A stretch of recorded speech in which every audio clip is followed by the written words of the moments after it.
नमस्कार सांग मैंने मोर आउटे मिनी ब्लॉग को आपण स्वागत।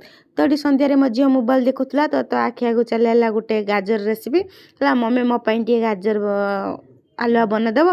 तो मुझे गली ये बनवा कि गाजर नहीं गली तो ताकू चुपा छड़े धोईदेली भलसे धोईक गोटे बेला को छांकी पकेली। तो तापरे कुरुणी साहाଯ୍ୟରେ ताकू छोट छोट कुरीदेली। तो छोट छोट कर कुरीदेली तापरे मुझे गली गैस लगे कुरी सारिकी। तो तापरे गोटे कड़ाई बसैली बसैकी 2-3 चामच घी देदेली। तापरे छोट छोट काजू भाजी रखी मांगिकी ताको ये भाजापी छाड़देवा। तो टिके लाल भाया भाजी होगला ताको काटिदेवा। तो सही घीरे से जो कुरा गाजर ताको देदेवा भाजिया 5 मिनिट पाई। तो गाजरटा भाजी टे भल लगे घीरे। तो कि समय 5 मिनिट पाई ताको भाजीदेली। तो तापर ये मु क्षीर देदेली।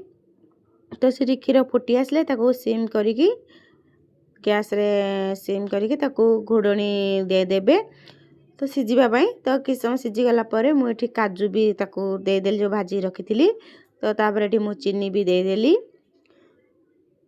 तो तापर टिके भी घोड़े रखी थी ये अलैच मु छेचिकी भी देदेली हो आसला तो आमर ये गला देखंतु गाजर हलवा। तो मुझे बाढ़ी की नहीं आसिकी आम मो झील दीदी बसते रूम रे। तो तांको एठी नेकी देली खाया को टेस्ट करने को।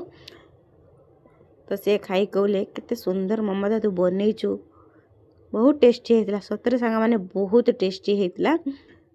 देखो हम दीदी कहते केते सुंदर होती। तो मो झील हाथ देखिए पूरा